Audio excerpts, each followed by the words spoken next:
She said, "When he calls me wifey, it's just an inside joke." I packed my things without arguing. I'm Marcus, 29, and I used to think loyalty meant something in this world. My girl Tasha, 28, and I met 4 years back at a Juneteenth cookout my cousin threw in Oakland. She was this gorgeous sister with natural hair twisted into these intricate patterns, laughing loud with her girls by the grill. I was the quiet type, worked as an accountant at a mid-sized firm downtown, kept my circle small but my word solid. That day, I made her laugh with some comment about her uncle's domino strategy, and we exchanged numbers before the sun went down. Hello friends, before I continue the story, please support the channel by becoming a subscriber and giving the video a like. Also, let us know in the comments where you're watching right now. We built what I thought was something unshakable over those years. I moved from my decent one-bedroom in Fruitvale to a pricier spot in Lake Merritt because she wanted to be closer to her yoga studio job. When her car broke down last winter, I covered the repairs without hesitation. Nearly $2,000 that wiped out my vacation fund. She'd curl up next to me on Sunday mornings, head on my chest, talking about our future like it was already written. I believed every word she said, trusted every promise she made. The shift started creeping in around February, subtle like fog rolling off the bay. Tasha joined this new wellness collective downtown, meeting up with other instructors and holistic practitioners to network and collaborate. One name kept popping up more than others. DeShawn? This dude who ran sound healing sessions and posted shirtless meditation videos on Instagram. She'd mention him casually at first, how inspiring his chakra work was, how he understood energy in ways most people couldn't. I didn't think much of it initially because I'm not the jealous type, never had reason to be. But then the late-night texts started, her phone lighting up while we watched movies on the couch. I'd glance over and catch glimpses of messages that made my stomach tighten with unease I couldn't shake. "Good night, wifey," one read, followed by a purple heart emoji that seemed too intimate for casual friendship. When I asked her about it that same evening, keeping my voice level and curious rather than accusatory, her response came too quick. "Oh, that's just DeShawn being DeShawn," she said with a dismissive wave, not even pausing her scrolling through Instagram. "It's an inside joke from this workshop we did about divine partnerships and twin flame energy. Nothing serious." I wanted to trust her explanation because 4 years should count for something. We'd weathered her grandmother's death together. My job loss 2 years back when the firm downsized. Her sister's drama that had us driving to Sacramento twice a month for 6 months straight.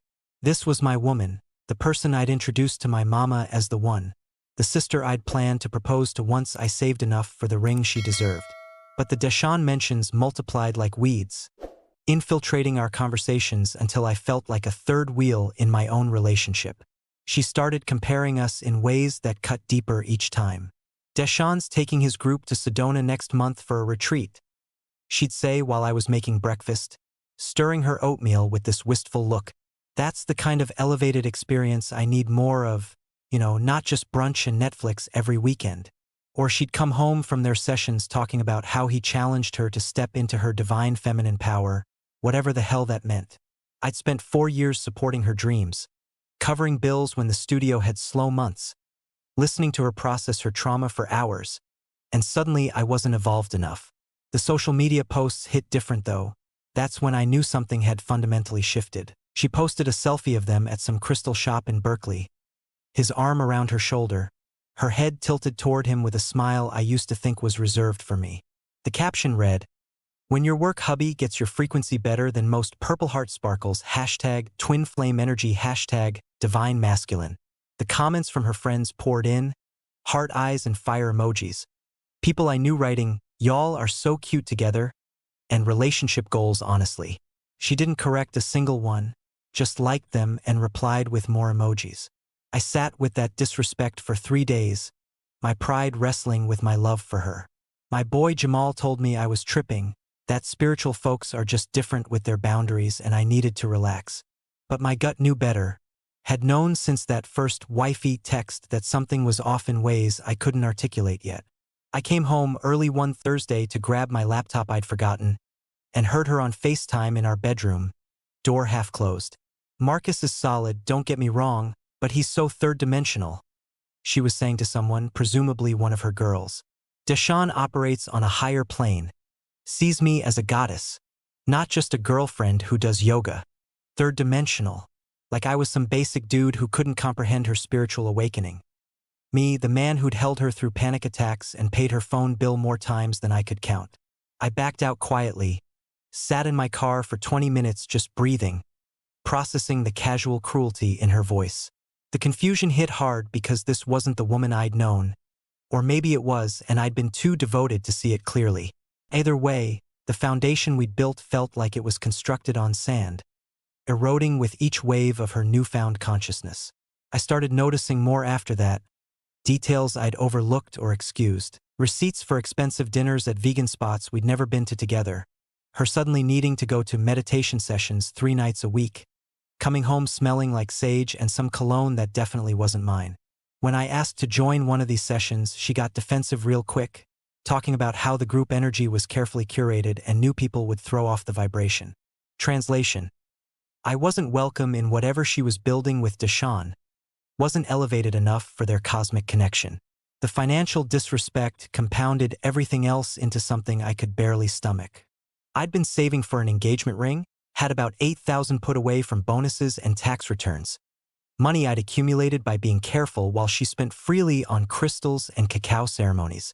She knew about that fund because we talked about marriage last year, lying in bed mapping out our future like architects of forever. But when her studio lost its lease and she needed first and last month's rent for a new space, she came to me with those eyes I couldn't refuse. "Baby, I'll pay you back once we get established," she promised, kissing my cheek with lips I still couldn't deny.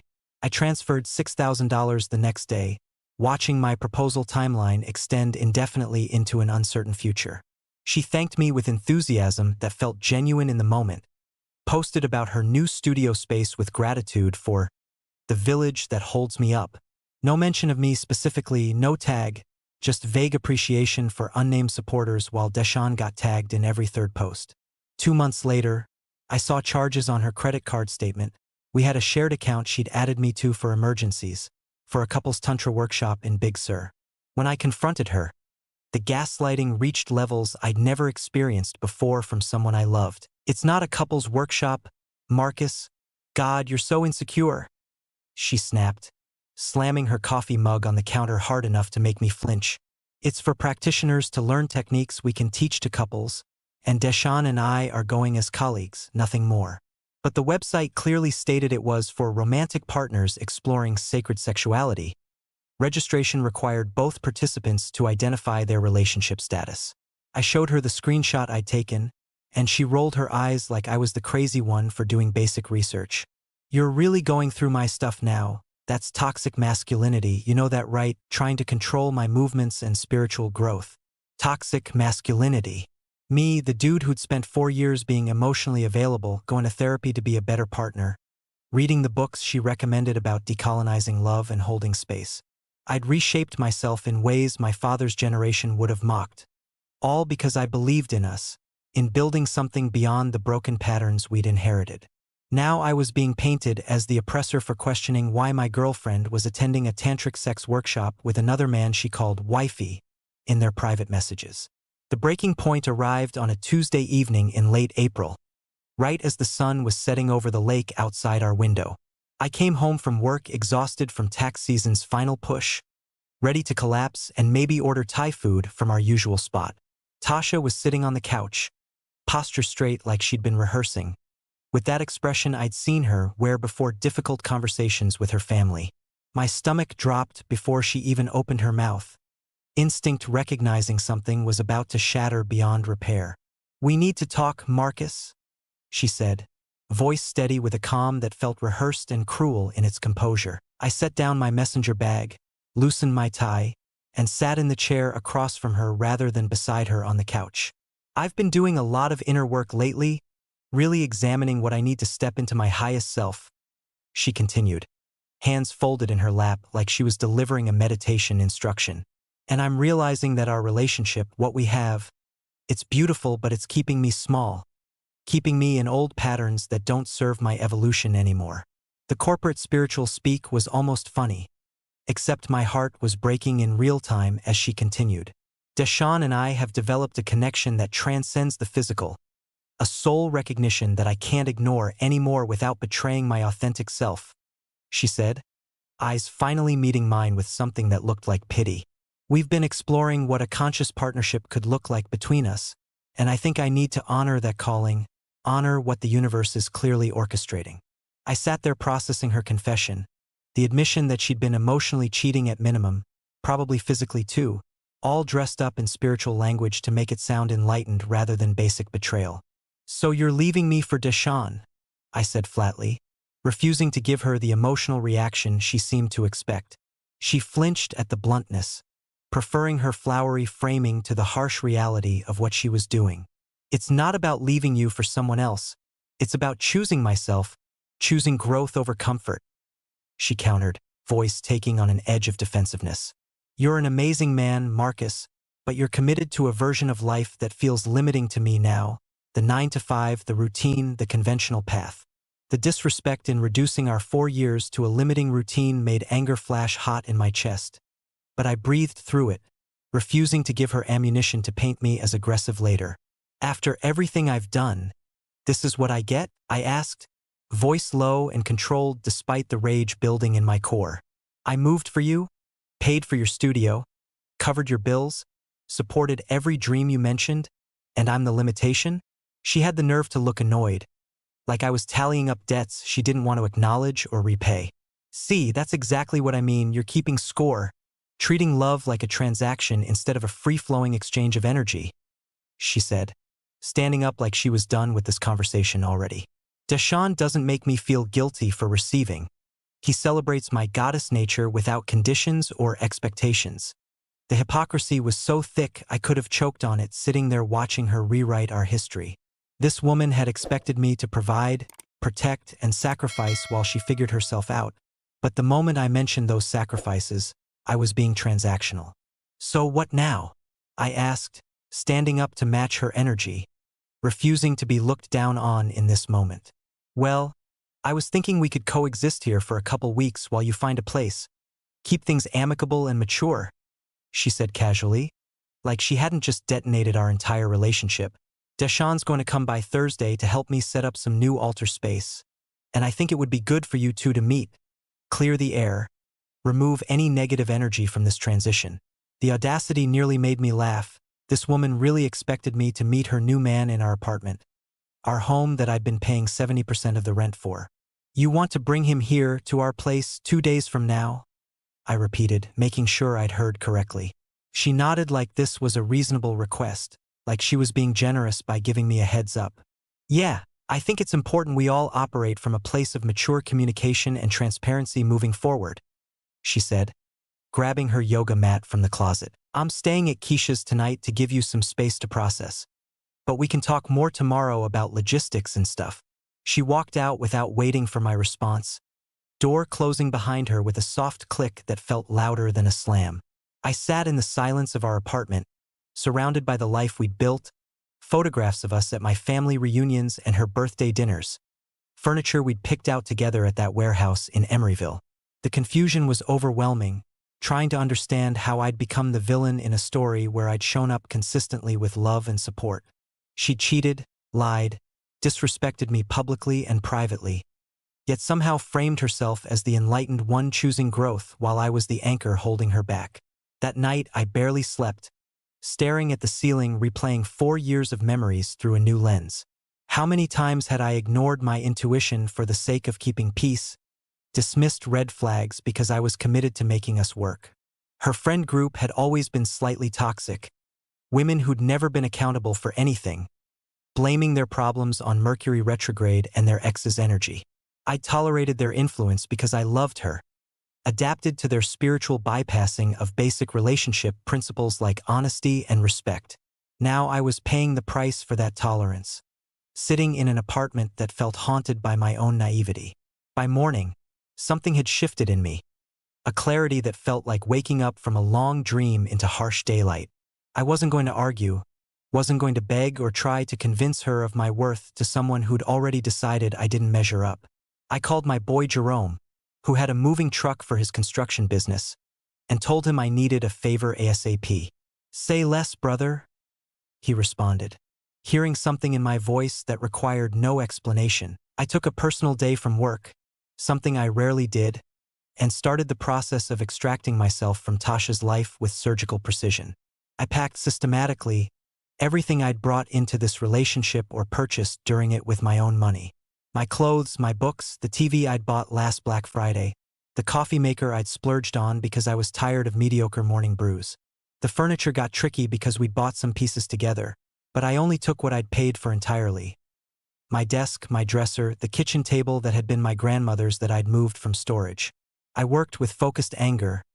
Each box taped shut another step toward freedom from someone who'd taken my devotion for granted. Jerome showed up around noon with the truck and his younger brother Marcus. We always joked about the name coincidence. Ready to help load. "Man, I never liked her anyway," Jerome said while carrying my mattress down the stairs. Unsolicited honesty that made me smile despite everything.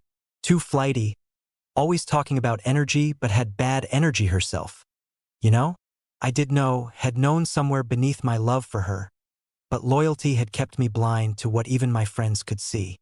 We loaded that truck in under 3 hours, my entire life fitting into a 16-foot space that felt both liberating and depressing.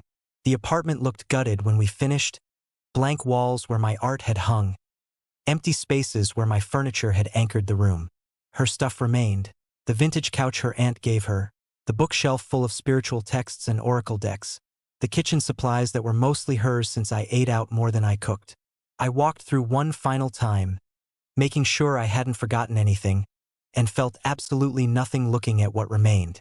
This wasn't home anymore, maybe never really had been except in my imagination of what we were building together. I left the note on the kitchen counter, simple and final. No room for misinterpretation or manipulation. The joke's over. So are we. 7 words to close 4 years. No signature needed because she'd recognize my handwriting. The same handwriting from love notes I'd left her on random Wednesdays just because. I locked the door, slid my key through the mail slot, and walked to Jerome's truck where he was waiting with a blunt and a knowing look. "Where are we taking this stuff?" he asked as I climbed in. "Storage unit in San Leandro for now," I said. "And then we're getting drinks because I'm officially single." I crashed at Jerome's spot in East Oakland that night, his spare room a temporary refuge from the wreckage of my relationship. Sleep came easier than expected, exhaustion overriding the emotional turmoil enough to give me a few hours of peace. When I woke up Wednesday morning, I had 17 missed calls from Tasha and a string of texts that evolved from confusion to anger. "Where are you? Marcus, what's going on? Did you really take all your stuff? This is so immature. We needed to talk like adults." I read them without responding, feeling detached from her panic, her need to control the narrative of our ending. By Thursday morning, the calls had stopped but a new number tried, probably DeShawn's phone, which almost made me laugh. I blocked it immediately, no interest in whatever spiritual wisdom he might offer about respecting the transition or some nonsense. Jerome made breakfast, eggs and turkey bacon, while I sat at his kitchen table mapping out my next moves with actual clarity for the first time in months. I'd been stagnant in my career, comfortable at a firm that undervalued me, staying put because Tasha liked the area and her studio was nearby. That consideration was gone now, evaporated with the relationship, leaving me free to prioritize myself for once. I reached out to a recruiter I'd connected with on LinkedIn months back, a sister named Valerie who placed finance professionals in corporate roles. "Marcus, perfect timing," she said when we spoke that afternoon, voice energized in a way that felt like fate. "I just got a requisition for a senior accountant position at a tech company in Atlanta. Significant pay bump, relocation package included. Atlanta, across the country from Oakland, from Tasha, from the ghost of who I'd been in a relationship that diminished me. Send me the details," I told her. "I'm interested in exploring it seriously." The process moved faster than I expected. Phone screening on Friday, virtual interviews the following week, offer letter in my inbox 10 days later. $75,000 salary increase, full relocation coverage, title promotion to senior accountant with a clear path to management within 2 years. I accepted immediately, gave my 2 weeks notice at the firm where I'd been underappreciated, and started planning a complete life reboot. My manager seemed shocked I was leaving, suddenly promising opportunities that should have been offered years ago, but I was done being loyal to people and places that didn't value me until I was walking away. Those 2 weeks were surreal, tying up loose ends while actively detaching from the life I'd known. I blocked Tasha on everything: Instagram, Facebook, even Venmo after she tried to request money for shared expenses, with a note full of passive-aggressive emojis. Mutual friends reached out, some genuinely concerned, others clearly fishing for information to report back to her. I kept it simple with everyone. We broke up. I'm moving to Atlanta for work. I wish her well. No details, no drama, just a clean boundary that felt like self-respect finally kicking in. I heard through Keisha, ironically, that Tasha had completely lost it when she and DeShawn showed up Thursday to find the apartment half empty. Keisha texted me against Tasha's knowledge because we'd always been cool independently of my relationship. "Girl, she's spiraling, crying about how you're a coward for leaving without facing her. I told her she can't cheat and expect a confrontation, lol."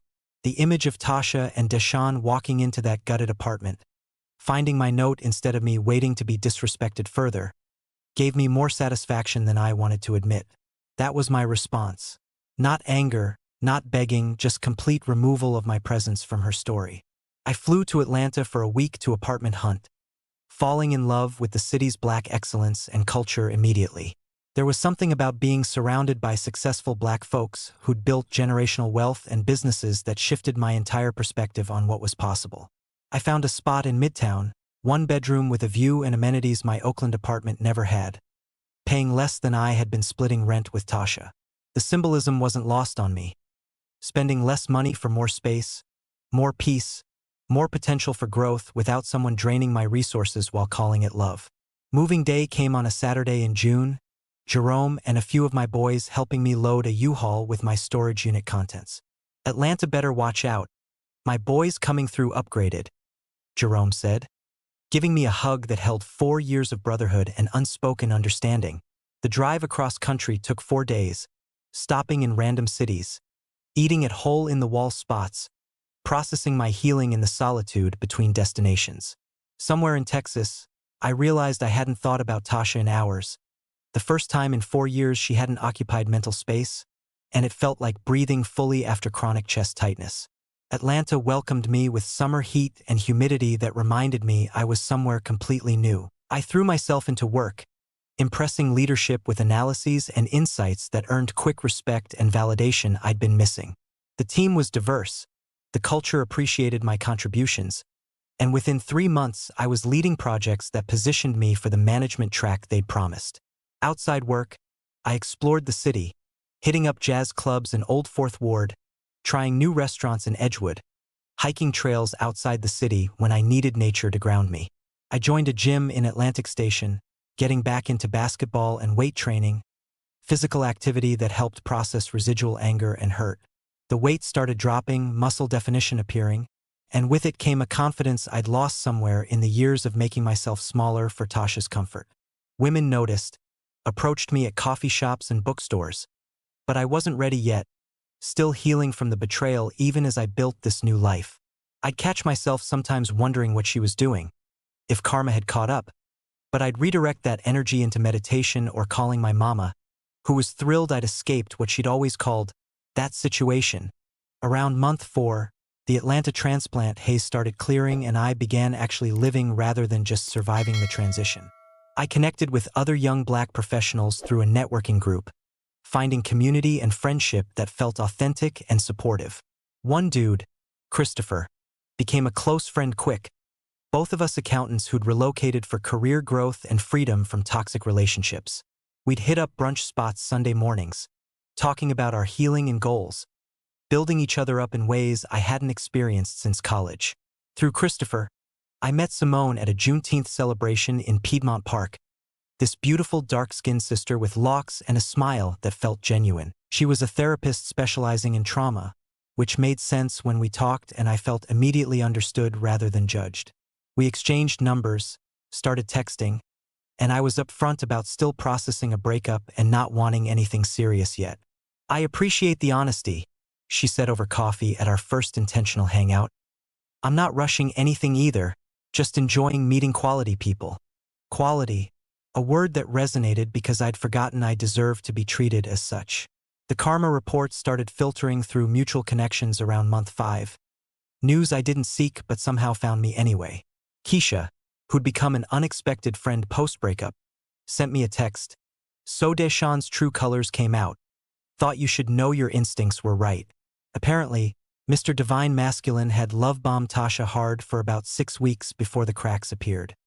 He moved into the apartment quick, contributing nothing to rent but plenty of opinions about her spiritual growth, critiquing her teaching style and social media presence until her confidence was shredded worse than I'd ever seen. The financial abuse escalated from there according to Keisha's updates. DeShawn convinced Tasha to invest in his sound healing certification program, some multi-level marketing scheme that cost her nearly $10,000 she didn't have. She maxed out credit cards believing his promises about the returns once he established his practice and elevated their shared abundance. When the program turned out to be a scam and the money was gone, he blamed her lack of manifestation skills, her resistance to receiving wealth, turning his failure into her spiritual deficiency. Then came the discovery that shattered her completely. DeShawn had at least 3 other women he was running the same game on, all of them twin flames, receiving identical voice notes about divine partnership and soul recognition. One of them exposed him in a Facebook group for Oakland spiritual practitioners, posting screenshots of his messages to multiple women, revealing the copy-paste nature of his supposed cosmic connection. Tasha saw it, confronted him, and he responded by calling her crazy and jealous, gaslighting her with the same spiritual language she'd used to justify leaving me. The final blow came when he cheated on her with one of her students, a 22-year-old who just started taking classes at Tasha's studio. She caught them together after an evening session, walked in on them in the space I'd helped her fund, surrounded by the crystals and tapestries that were supposed to represent sacred practice. DeShawn didn't even apologize, just told her she was operating from wounded feminine energy and he needed to be with someone more healed. He moved out that night, taking equipment she'd bought for his sessions, leaving her with the lease, the debt, and the humiliation of everyone knowing she'd been played. Keisha's final update hit different. Her studio's struggling because word got out about the drama and people don't want that energy. She had to move back in with her parents in Hayward, and she's completely isolated because everyone's tired of the mess. I sat with that information for a long time, parsing my feelings about her downfall. Part of me felt vindicated. She'd thrown away something real for fool's gold and got exactly what she'd earned. But another part, the part that had genuinely loved her, just felt sad that she'd had to learn such an expensive lesson about valuing what you have before it's gone. I didn't gloat or reach out, just continued building my life with increased gratitude for the bullet I dodged. Simone and I had started dating officially by then, taking things slow but with an intentionality that felt mature and healthy. She'd met my family via FaceTime. I'd met hers at a cookout in Decatur, and there was this ease between us that I'd never experienced with Tasha. No games, no inside jokes at my expense, just 2 adults choosing each other daily and communicating through challenges rather than avoiding them with spiritual bypassing. Work promoted me to accounting manager in month 7. The title and raise I'd been promised materializing even faster than expected.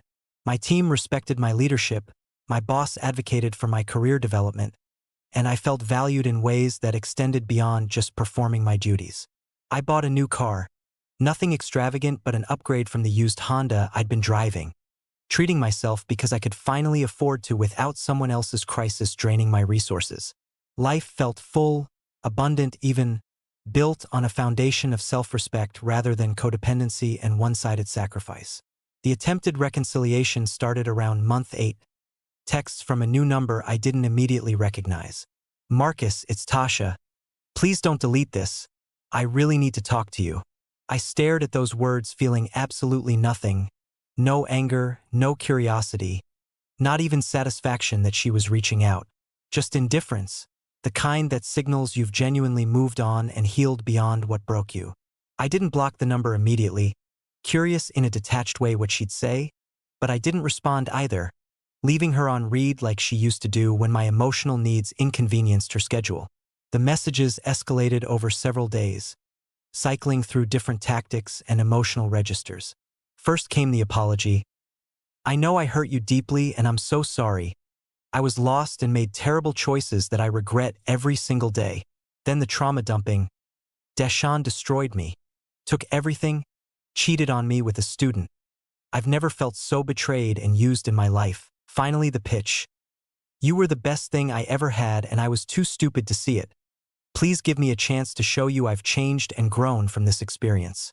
I showed the messages to Simone during dinner at this Nigerian spot in Norcross, needing a gut check on how to handle it. She read them carefully, then looked up with those intelligent eyes I'd come to trust completely. "What do you want to do?" she asked. No jealousy or insecurity, just genuine curiosity about my process. "I don't want to engage at all," I admitted. "But part of me wonders if I owe her closure or at least a response after 4 years. Simone reached across the table, took my hand with a gentleness that still made my heart skip. "Baby, you owe her nothing. You already gave her closure when you left that note and built this beautiful life for yourself." She was right, and hearing it from someone emotionally intelligent enough to recognize healthy boundaries confirmed what I already knew. I blocked the number that night, final and complete, no explanation needed because I'd already said everything in those 7 words on the counter. The relief was immediate, a weight I hadn't realized I was carrying lifting off my shoulders and floating away. Tasha was my past, a painful chapter that taught me valuable lessons about self-worth and reciprocity, but she had no place in the future I was actively creating. But she wasn't done trying, couldn't accept that I'd moved on so completely while she floundered in consequences. Her sister Mia called me a week later, the same sister who'd encouraged her relationship with DeShawn in group chats I'd seen screenshots of. "Marcus, I know you probably don't want to hear from me, but Tasha's really struggling and she just needs to talk to you for closure," Mia said, voice dripping with entitlement. "She made mistakes, but we all do. And you just leaving without working through things was really cold considering how long you were together." The audacity made me laugh, actual laughter that probably sounded harsh coming through the phone. "Mia, with all due respect, Tasha got exactly what she wanted. Freedom to explore her connection with DeShawn without my limiting energy," I said, echoing her own words back through her sister. "I'm not responsible for managing her emotions or helping her process her own choices. That's what therapy's for." Mia tried to guilt-trip me further, talking about how Tasha was depressed and struggling financially, and how a real man would help her get back on her feet. "A real man honors himself enough to walk away from disrespect," I countered. "Don't call me again." Next came her mother, Mrs. Patricia, who'd always been sweet to me during our relationship but revealed her true colors quick. She sent a long email about how disappointed she was in my unwillingness to forgive and move forward, how her daughter had made mistakes but deserved grace and second chances. "You seemed like such a good Christian man, Marcus," she wrote, weaponizing faith I'd never claimed to manipulate me into compliance. "The Bible teaches forgiveness, and I thought you were mature enough to work through this, but I guess I was wrong about your character." I didn't respond to the email, just marked it as spam and moved on with my day. The pattern was clear. Tasha and her entire support system believed I existed to serve her needs, absorb her disrespect, and remain available for whenever she decided I had value again. None of them saw me as a whole person deserving of respect and reciprocity, just a resource to be accessed when convenient. That realization didn't hurt anymore, just clarified why leaving had been the only option for someone committed to choosing themselves for once. The harassment continued sporadically, burner numbers with texts ranging from desperate to angry to manipulative. "You really just moved on like I meant nothing," one read, weaponizing my healing as evidence of my heartlessness. "I hope you're happy with yourself, leaving me when I needed you most after what DeShawn did," another said, completely reframing her cheating as something that happened to her rather than choices she'd made. I blocked each number without responding, maintaining the boundary I'd established, refusing to be drawn back into her chaos regardless of the tactic she employed.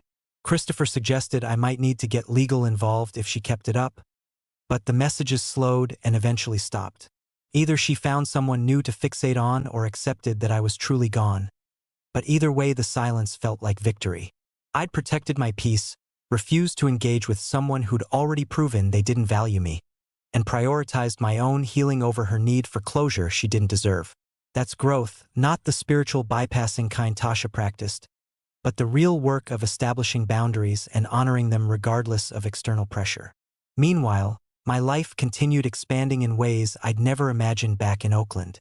Simone and I took a trip to Mexico for my 30th birthday. Her gift a surprise weekend in Tulum where we stayed in a beachfront casita and talked about our futures. She asked me about marriage one night over ceviche and mezcal, not pressuring but genuinely curious about my timeline after the Tasha experience.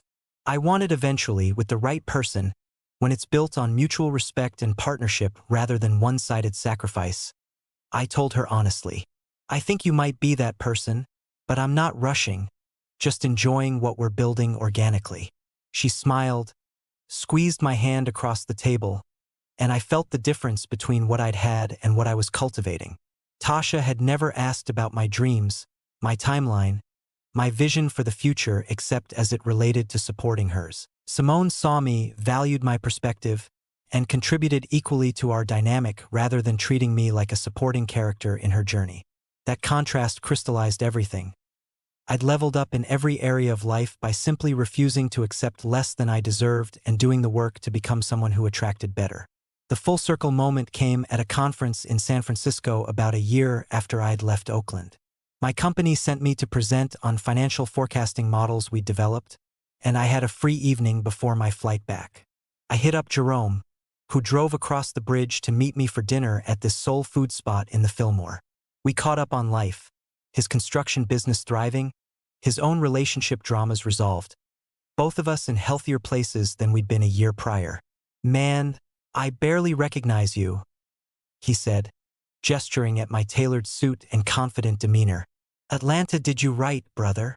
After dinner, Jerome convinced me to stop by this gallery opening in Jack London Square, some artist he knew from the neighborhood.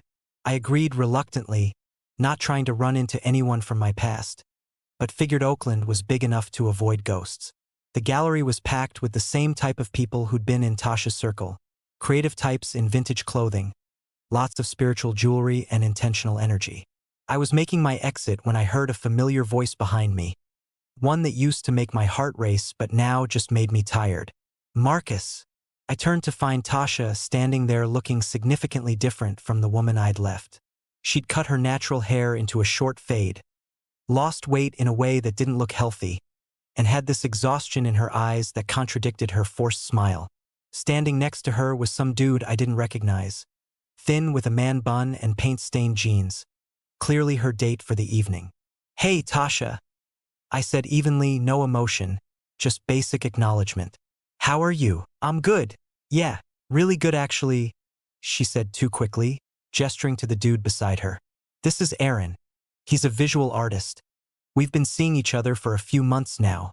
Aaron nodded at me, looking uncomfortable like he knew exactly who I was and what had happened. Marcus, nice to meet you, he mumbled, shaking my hand with a weak grip that told me everything about the dynamic they had. I could see it already. Tasha repeating her patterns, finding another creative type to leech off while calling it divine partnership, probably already comparing him to someone else more exciting. That's great. I'm happy for you, I said, meaning absolutely none of it but maintaining politeness because I wasn't trying to cause a scene. I noticed her scanning me, taking in the custom suit, the confidence, the glow of someone thriving, and I watched her face tighten with something like regret. You look really good, like really successful, she said, voice carrying an edge I recognized as jealousy. Jerome mentioned you moved to Atlanta for some big job. That's amazing. The fact that she'd been asking about me through mutual friends told me everything. She was still attached, still processing what she'd lost, while I'd completely moved on. Yeah, it's been a great opportunity. Career growth and personal development I needed, I said, checking my watch intentionally. I'm actually heading out early flight tomorrow, but it was good seeing you. Take care of yourself. I started to walk away, done with the interaction, when she reached out and touched my arm with a desperation I could feel through my sleeve. Marcus, wait. Can we talk for just a minute? Please? I've been wanting to reach out, but I wasn't sure if you'd want to hear from me. I looked at her hand on my arm, then at her face, seeing the broken woman she'd become through her own choices. Part of me felt pity, but a larger part felt absolutely nothing. No desire to rescue or engage or offer the closure she clearly still needed. Tasha, there's nothing to talk about, we both moved on. And I wish you well, but I have no interest in rehashing the past. I gently removed her hand, maintaining my boundary with a firmness that wasn't cruel but was absolutely final. Her eyes filled with tears, and Aaron shifted awkwardly, clearly not knowing what to do with his girlfriend crying over her ex. I just want you to know I'm sorry, for everything, for not seeing your value until it was gone, she said, voice breaking in a way that would have destroyed me a year ago. DeShawn was the worst mistake of my life, and losing you was the consequence I'll always regret. You deserved so much better than how I treated you. It was the apology I'd needed months ago, the acknowledgement of her wrongs, but now it meant nothing because I'd healed without it, found peace without her validation of my worth. I appreciate you saying that, genuinely, and I hope you learn from it for your next relationship, I said, glancing at Aaron, who looked increasingly uncomfortable. But I've moved forward. I'm in a healthy relationship with someone who values me from the start, and I'm not looking back at what didn't work out. Her face crumpled at the mention of my new relationship, the final confirmation that I'd replaced her with someone better while she struggled to find footing. You're dating someone? She asked, voice small and broken in a way that almost made me feel bad until I remembered everything she'd put me through. Yeah, for about 8 months now, it's serious and healthy and everything I needed, I said, not to be cruel but because it was simply true. Look, I really do have to go, but I genuinely hope you find healing and happiness, just not with me. I walked out of that gallery without looking back, Jerome following after saying quick goodbyes to his friend. Outside, the Oakland air felt different, no longer home, just a city I used to live in before I learned my worth and demanded better. You handled that with serious grace, bro? Jerome said as we walked to his car, giving me dap that turned into a hug. She looked rough, like life's been humbling her hard. I nodded, feeling the full weight of my growth in that moment. Karma's real, and so is choosing yourself when someone shows you they don't value what you bring, I said, meaning every word. I'm just grateful I left when I did, before I wasted any more years on someone who wasn't ready for what I was offering. The flight back to Atlanta the next morning felt like closing a chapter completely. I texted Simone from the airport, told her about running into Tasha and how it confirmed everything about our relationship being right. I love how emotionally mature you are, baby, she responded with a heart emoji. Can't wait to see you tonight. I smiled at my phone, grateful for a woman who appreciated my growth rather than punishing me for it, who showed up consistently rather than keeping me guessing about her commitment. I'd gone from being someone's joke to being someone's priority, from pouring into a bottomless cup to building with someone who poured back equally.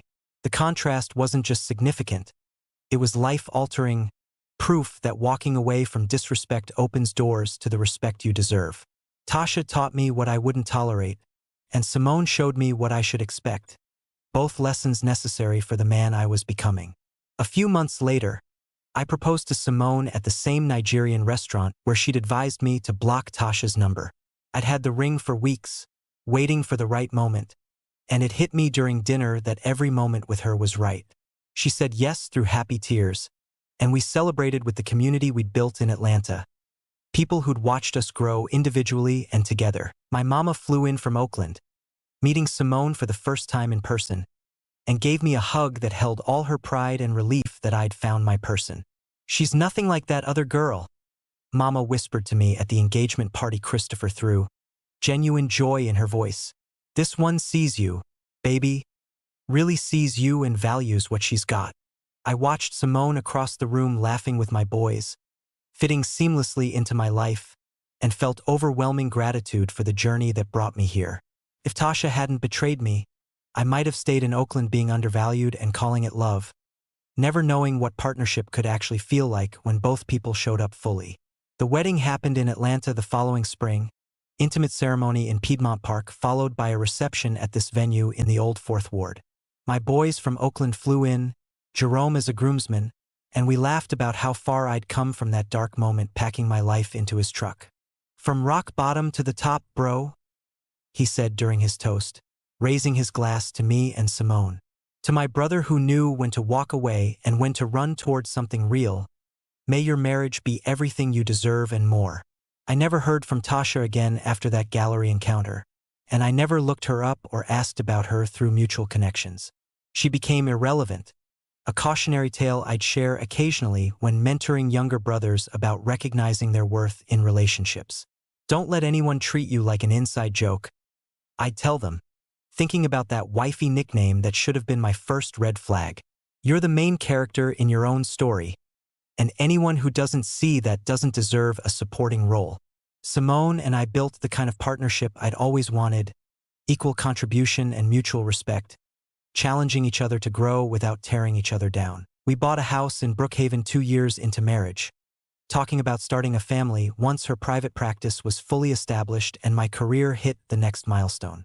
Life felt abundant in ways that had nothing to do with material success and everything to do with emotional fulfillment, being chosen daily by someone who appreciated rather than tolerated my presence. Looking back on everything, I understand why it had to happen exactly how it did. Tasha's betrayal forced me to confront patterns of codependency and self-abandonment I'd been practicing since childhood, always putting others' needs above my own to prove my worth. Leaving her without arguing or fighting taught me that sometimes the most powerful response is simply removing yourself from situations that don't serve you. The silence, the note, the complete extraction. That was me finally choosing myself after years of choosing everyone else first. The karma she experienced wasn't something I wished for or celebrated, just natural consequences of treating people as disposable while chasing excitement over substance. DeShawn was exactly what she thought she wanted until she realized chemistry without character is just chaos dressed up pretty. I hope she learned from it, grew from it, became someone capable of appreciating what's real rather than what's shiny. But that's her journey and no longer my concern. My life in Atlanta, my marriage to Simone, my career success. None of it would have happened if I'd stayed in Oakland accepting crumbs and calling it a meal. That's the lesson I carry forward and share freely. Your peace is worth protecting. Your worth isn't determined by who chooses you. And sometimes the best thing you can do is pack your things without arguing and build something better elsewhere. I think about that note sometimes. 7 words that closed one chapter and opened another. The joke's over. So are we. It wasn't cruel or vindictive, just honest and final, the period at the end of a sentence that had run on too long. Tasha wanted to clear the air with her new man in our apartment, and I cleared out instead, refusing to participate in my own disrespect, choosing dignity over drama. That choice changed everything, set me on a path toward the life I actually deserved rather than the one I'd settled for. Every man should know that feeling, that moment when you stop fighting for people who aren't fighting for you and start building for yourself instead. The peace that comes from that decision is unmatched, worth more than any relationship built on one-sided sacrifice and unfulfilled potential. So yeah, she said when he called her wifey it was just an inside joke, and I packed my things without arguing. Best decision I ever made, hands down, no regrets, just gratitude for the clarity to know when to fold and the courage to walk away. Everything that came after, the career, the city, the woman who became my wife, the peace I wake up to every morning. It all started with those 7 words on a kitchen counter and the decision to value myself enough to mean them. That's my story, the testimony of a Black man who learned his worth the hard way and built a life that reflects it. To anyone reading this going through something similar, you deserve more than being someone's backup plan, more than inside jokes that exclude you, more than having to beg for the respect that should be freely given. Pack your things, leave the note, and build the life you deserve. The joke will be over, and so will the pain, replaced by something real and reciprocal and worth the wait. Thank you for watching all the way through. There's another story to your left screen. You'll enjoy it more than this one.